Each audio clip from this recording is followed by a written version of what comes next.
And we're back. Brandon Rhymes, Consumer Quarterback Show, Platinum MVP team, and hot listings here in Tampa Bay. We always feature our real estate listings, 37351 Neighbors Path in Zephyr Hills.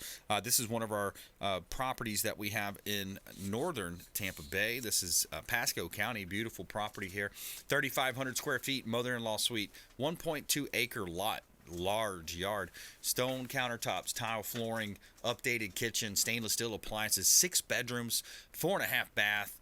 Beautiful property at 37351 Neighbors Path, Zephyr Hills, Pasco County. You can see all of our listings at platinummvpteam.kw.com. Sun is shining, the weather is sweet. Tell me something good. All right, this is our feel-good story about strangers that joined together to rent van after the flight was canceled. It seems like we've all been there. They take a road trip to the original destination, but a mother's determination, a determined mother's positive thinking got her daughter home when her flight was canceled to help organize other stranded passengers to pitch in for a rental car. Alana's story was set for a 7 p.m. flight from Orlando to Knoxville when, like so many others this year, it was delayed and then canceled. Alana's mother tried to book them on another flight, but the airline was unable to assure them that the flight would be out that night. While at the desk, the mother and daughter met Carlos, who was also headed to Knoxville for a 10 a.m. appointment with his daughter the next morning at the university. They agreed that they could rent a van to drive there. She says, quote, "I was off to one side because I didn't want to be involved. My mom just turned to me and said, 'We're headed downstairs to get a van. Come on, people.' And like 15 people followed her. And she says, I was just wondering what was happening." Amongst the group were also John and Adolph from Mexico, Michelle, who was headed to a farming convention in Knoxville as a keynote speaker, and Q, who was simply trying to get home. What started as a journey of convenience ended after 650 miles, paced over 10 hours, and formed some brand new friendships. In the end, all passengers managed to keep their appointments. Carlos's daughter made the university's appointment, and Michelle was able to deliver her speech as the keynote speaker. There you have it, our feel-good story of the day. Jennie Restrepo, Insured Title Agency, welcome back in.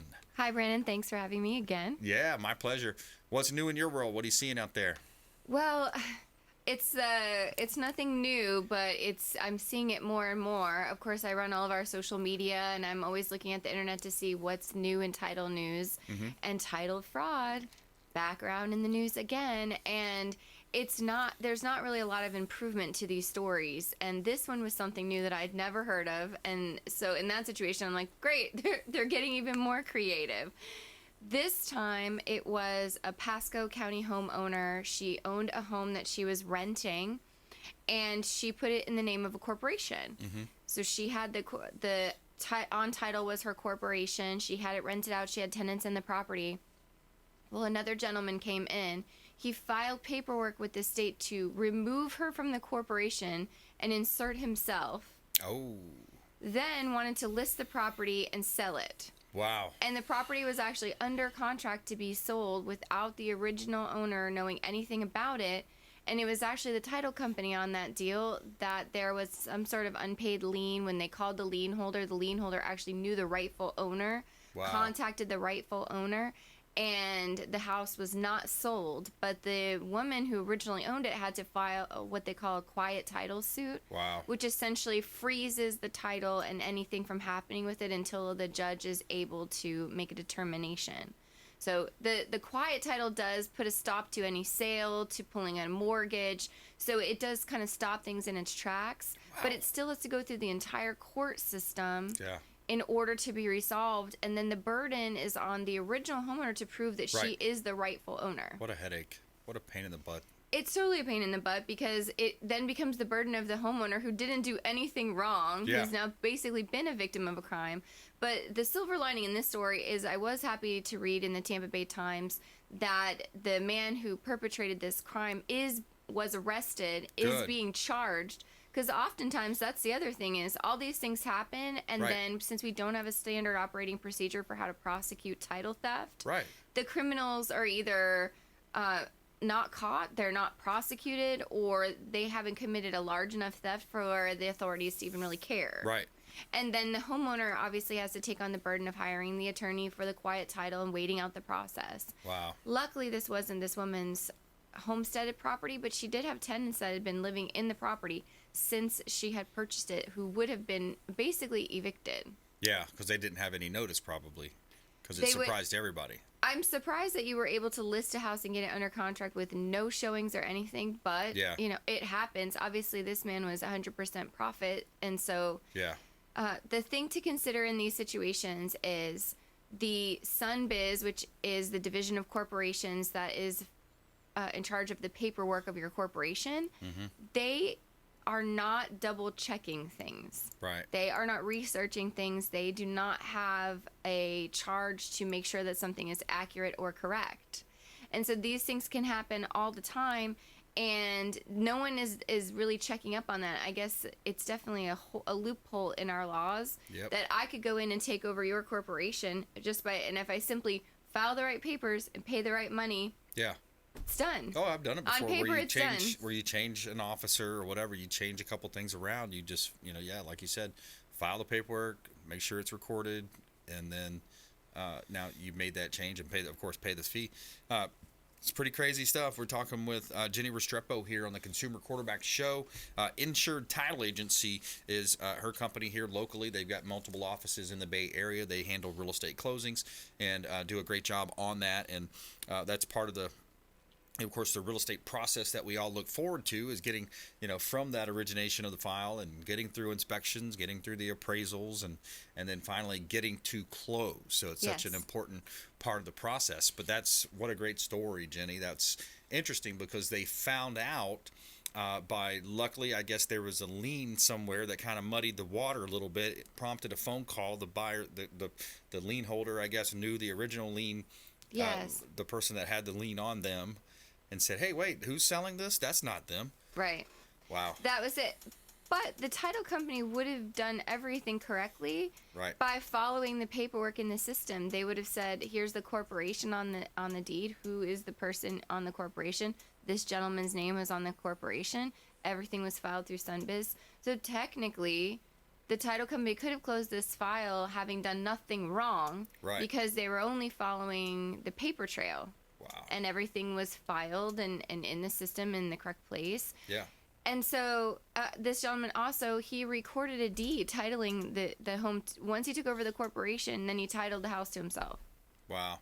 Yeah, and then they're asking for IDs. Okay, well it's the guy who did the fraud, not the original owner ID. Correct. So yeah, we had something like that similar happen in our office. It was on a vacant land, and the folks came in and said, "Hey, who listed my property?" It was an overseas scammer that had did that. The same thing with a +44 number. He calls up and, yeah, this is the So anyways, it can happen, and it happens more than people realize.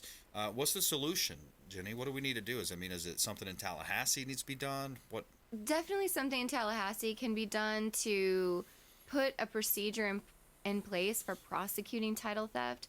That Tampa Bay Times article did reference that there is a federal bill that's been passed to the House to properly federally identify what is title theft, because that's what happens with these crimes is the criminals are ahead of our lawmakers. Right. So they're doing the crimes and law enforcement is trying to keep up with it, but they can only enforce the laws of the land or the laws of your state. So if there is no law in your state that says this is a crime or this is the punishment for this crime, then there's a lot of gray area where unfortunately law enforcement and the court system doesn't know how to move forward on some of these things. Yeah. And thinking about theft is like, I've stolen something from you, I've taken it away from you. I'm not really stealing your house.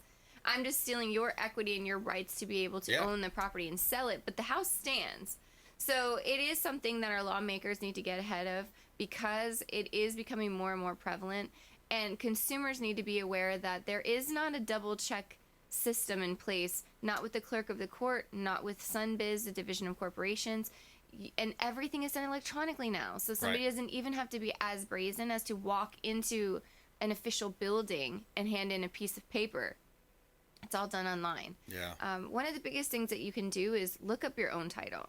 Right. Just look it up. Make sure that it's correct. If you own more than one property, certainly you want to do that. How do you look it up? Just go to the county that you're in? Yes.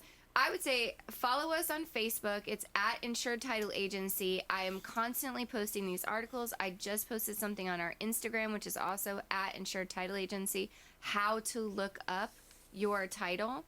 You go to your property appraiser website and you type in your address.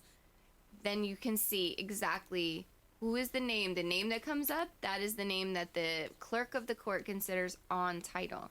When you look at the most recent transfer of that deed, there's a little link, like a clickable link, that takes you to the deed that was recorded against this property, showing what they consider to be the last transaction. Let me ask you this, Jenny. So if there's a deal in process, though, are you going to find that even if you're doing that, are you going to find out too late, though, even if you see that there, because that's not going to be recorded until the sale happens? Is that right?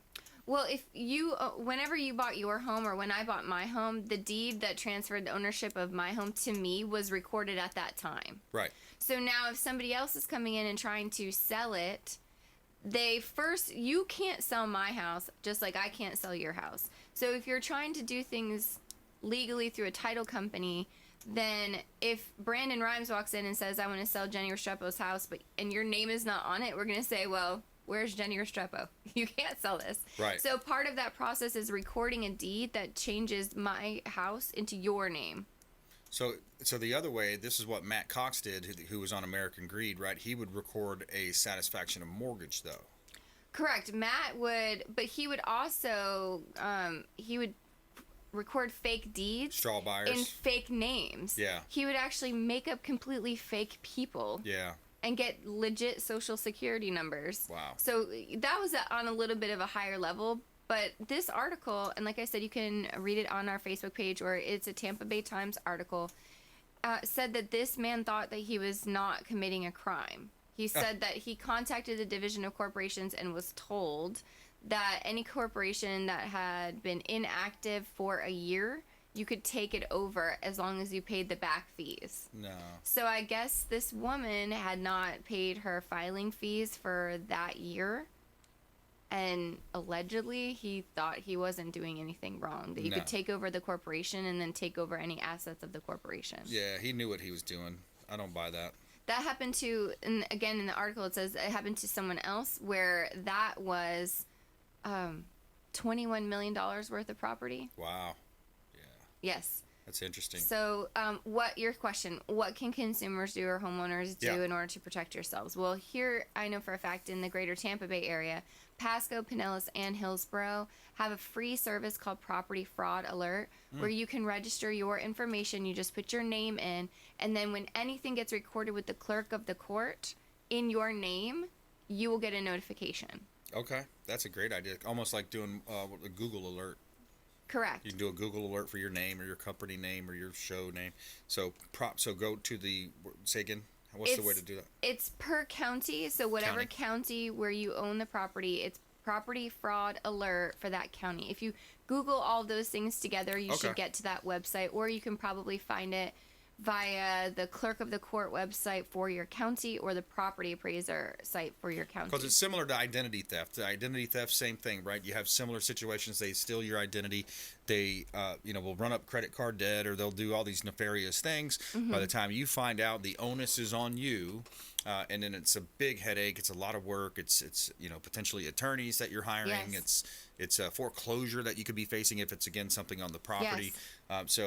It's a challenge. And Jenny, thanks for bringing that to us here today. Jennie Restrepo, Insured Title Agency here in Tampa Bay. And, follow them online at Insured Title. Insured-Title, was it? Or So our website is insured-title.com. And then our social media are all linked to our website. But on Facebook, Instagram, and Twitter, it's at Insured Title Agency. At Insured Title Agency. Mm-hmm. All right, good stuff. Yeah, follow online, connect, be in the know, spread the word, tell your friends. This is something that you could talk about over the Christmas dinners, holiday parties. Hey, fam, have you heard about all the fraud in the area? Yeah, there you go. I mean, it's not something fun, but definitely the older members of your family are probably completely unaware, and if they've lived in the family homestead for many years, those properties that are paid off, properties that haven't changed hands in a long time, they are the most vulnerable ones because the criminals look for things where it's old, maybe the people have passed away, that they are getting smarter and smarter how to track down what are the most vulnerable properties. And living in your property or having a mortgage on your property is not necessarily a protection that deters those criminals from going after your home. All right, so for the holidays, we have politics, football, religion, and title fraud on the list of conversations. Sounds like a great celebration. What could go wrong? All right. Hey, another great show. Thanks, Jennie. Thanks to Jeanette Salden for Brave Frameworks, AC Guy of Tampa Bay as well, Dan and Ben. And we want you to please go out there and consider committing a random act of kindness. Do something kind for one another. Be a force for good in the community. We'll see you next time. Consumer Quarterback Show, consumerqb.com. You've been listening to The Consumer Quarterback, Brandon Rhymes. Whether it's real estate, consumer, or financial advice, let Brandon call your next play. Call Brandon Rhymes at 813-917-1894. That's 813-917-1894. Online at consumerqb.com. And join us next time for the Consumer Quarterback Show.